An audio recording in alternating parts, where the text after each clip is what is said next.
Bonjour à tous, j'espère que vous allez bien. Pour ma part, ça va à peu près, comme vous le voyez. Aujourd'hui, on va voir une alimentation d'ordinateur. Donc, c'est une AIQO. Donc, je vous fais voir ça tout de suite.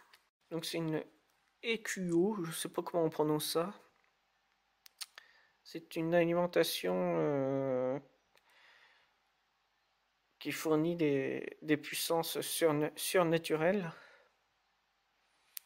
Il ne faut pas compter tirer autant dessus. Donc, si je fais cette vidéo-là, c'est parce que ce modèle BF 430, il a tendance à prendre feu lorsqu'il est en court-circuit. Il y a eu beaucoup de personnes qui ont des soucis avec cette alimentation-là. Et normalement, il y a des protections comme fusibles, des résistances de protection de faible valeur. Normalement, il y a un contrôleur qui vient couper l'alimentation en cas de court-circuit sur un secondaire.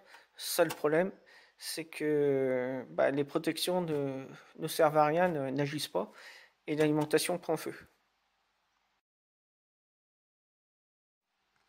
Voilà, là, voici l'intérieur, donc elle est très poussiéreuse. On remarque qu'il y a quand même un fusible ici de protection.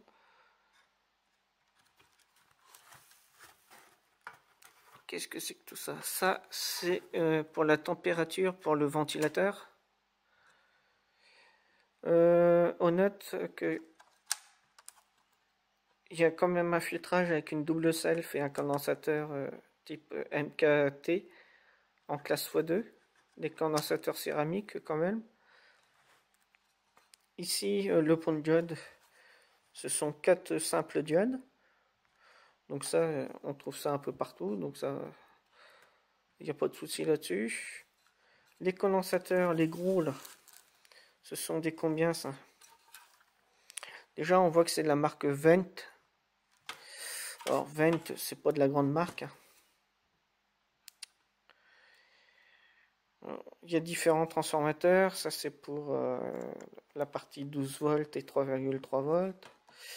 On a le 5 volts USB et puis l'autre, il sert pour auto-alimenter une bobine ici. Donc là-dessus, il n'y a trop rien à dire. Les condensateurs, il y a des résistances quand même de charge sur les différentes tensions. Donc là, celle-là, la résistance que vous voyez ici, elle est sûrement pour le 12 volts du fil jaune. Ouais, bon, on va démonter plus pour voir comment c'est en dessous et puis pour voir un peu mieux l'alimentation.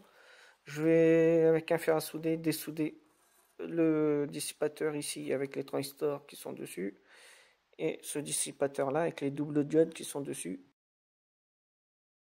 histoire de bien voir comment c'est conçu. C'est assez marquant, choquant. Voici comment ils font pour réguler le ventilateur. Donc on a une thermistance, hein, d'accord, mais vous avez vu comment c'est fixé sur le dissipateur ici. Ça tient avec un collier Colson. La thermistance est juste un peu dessus, mais bon, elle n'est pas plaquée. Donc ouais, on sent que c'est de la bouine quoi. Hein. Logiquement, la thermistance, elle devrait être plaquée bien sur le dissipateur ici, pour vraiment que le ventilateur tourne quand il faut lorsque le dissipateur est chaud. Que là, bon, c'est de la façon que c'est mis, c'est un peu dans le vent quoi. Et ça a le temps de beaucoup chauffer avant que le ventilateur se mette à tourner plus vite quoi. Bon, ça m'a marqué. Ouais, ouais, enfin. Bon, ensuite, j'ai dessoudé la partie primaire, les MOSFET. Donc, c'est du MJE 13009, du classique. Donc, pour ceux qui ont une alimentation qui est à peu près conçue dans le même style, il se peut que des fois, malgré qu'on mette le fil vert sur le GND, l'alimentation ne démarre pas. Ou alors a du mal à démarrer. En fait, ça vient tout simplement des deux petits condensateurs que vous voyez ici dans la partie primaire. Ils ont tendance à beaucoup chauffer et du coup à être défectueux assez rapidement, et il suffit juste de les changer pour que l'alimentation reparte. C'est une panne que j'ai rencontrée assez fréquemment quand même. Donc ça, bon, pour la régulation du ventilateur, ouais, c'est limite, hein. On a vu mieux, beaucoup mieux. Voilà le circuit ici qui est censé contrôler les alimentations secondaires. C'est un SG6105DZ. Donc pour les chimiques, les gros là, nous sommes quand même sur du 680 microfarad en 200 volts. On a à peu près 110-120 volts dessus. Donc on a une tension positive qu'on prend sur le plus de ce condensateur là, ça fera plus 120 volts. On a une tension négative qu'on prend sur le moins de ce condensateur là, ça fait moins 120 volts. Donc beaucoup d'alimentations à découpage sont conçues comme ça, ou alors certaines ont un seul gros condensateur, mais en 400 volts ou 450 volts, ça dépend ce que le fabricant nous met. Donc là, on a un DV311, donc ce circuit-là, on le retrouve dans plein d'appareils, dans les lecteurs DVD, on peut le retrouver sur un sèche-linge, machine à laver, j'ai déjà vu. Donc c'est le contrôleur PWM plus le MOSFET qui est intégré à l'intérieur du boîtier. Donc c'est pour ce petit transfo là. Moi ce qui m'embête quand même sur cette alimentation là, c'est que on a une protection avec un fusible. Donc il est là, mais on n'a pas de thermistance en fait. La thermistance, elle sert aussi de protection que là on ne l'a pas du tout. Ça m'embête assez. On retrouve des condensateurs ici de filtrage, mais logiquement entre chaque condensateur on a une varistance normalement qui permet de protéger la tension qu'on va avoir sur les condensateurs. Donc là, sans la varistance, ma tension peut grimper très haut si jamais j'ai une surtension. Donc tout ça, ça a été enlevé, ça n'a pas été mis sur cette alimentation. Donc ça fait déjà pas mal de choses quand même que je remarque sur cette alimentation qui est pas terrible. C'est vraiment une alimentation bas de gamme, hein. Ouais, je déconseille d'acheter cette alimentation. Pour mieux y voir, je vais couper les fils. Le orange, le jaune, tout ça, le noir, le rouge. Je vais enlever ça. Alors dommage que cette alimentation là elle soit bas de gamme, parce que j'aime assez l'idée du connecteur de la carte d'alimentation enveloppé comme ça dans une gaine. Ça j'aime assez quand même. Mais bon, hormis ça, tout le reste c'est à chier quoi. Bon alors même l'interrupteur général on-off, vous voyez, il reste dans le milieu. Il reste dans le milieu, donc bon, c'est l'interrupteur merdique ça. C'est du premier prix. Ils ont pas mis un super interrupteur. Donc là je vous ai dessiné pour le primaire, pour le redressement et le lissage, pour avoir la tension négative et la tension positive. Je vous ai mis deux GND différents. Là on a la terre de la prise électrique. Donc c'est le même symbole. Et là si vous voyez pour C1 et C2 on a simplement deux traits. Et pareil ici. Donc le point ici, ici et ici sont reliés. Pas avec ceux-là. Donc on commence, on a un interrupteur. Donc l'interrupteur déjà lui il est faiblard, hein. On peut le mettre entre les deux. Donc il est ni fermé ni ouvert. Donc c'est un interrupteur très bas de gamme. Ensuite on a un fusible. Là on a un filtrage avec condensateur céramique. Et ici on a un condensateur MKP en classe x2, enfin X2. On a un simple petit condensateur de 100 nanofarad, c'est pas beaucoup. pour une alimentation comme ça, on est plutôt aux alentours de 470 nanofarad pour le filtrage. Donc là, c'est, je dirais, sous-dimensionné. La self ici de puissance que vous avez, c'est pareil, je la trouve un peu petite pour ce que l'alimentation est censée fournir. Ensuite, on a le redressement avec 4 diodes d'endressement. Et on a le lissage avec C2 et C1. Donc C2 et C1, ce sont des condensateurs de 680 microfarad 200 volts. Dessus, vous voyez qu'il n'y a pas de varistor ni de varistance. Donc la varistance, normalement, elle se situe ici. Donc c'est une résistance qui va augmenter, enfin sa valeur ohmique va augmenter suivant la température de la thermistance. Et on a le varistance ou varistor, on la retrouve sur -V ici.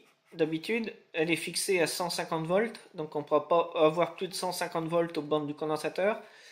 Et pareil pour ces deux, sauf que là, dans notre cas, ils ne l'ont pas mis. Donc ça fait déjà deux composants de sécurité qui ne sont pas insérés dans l'alimentation.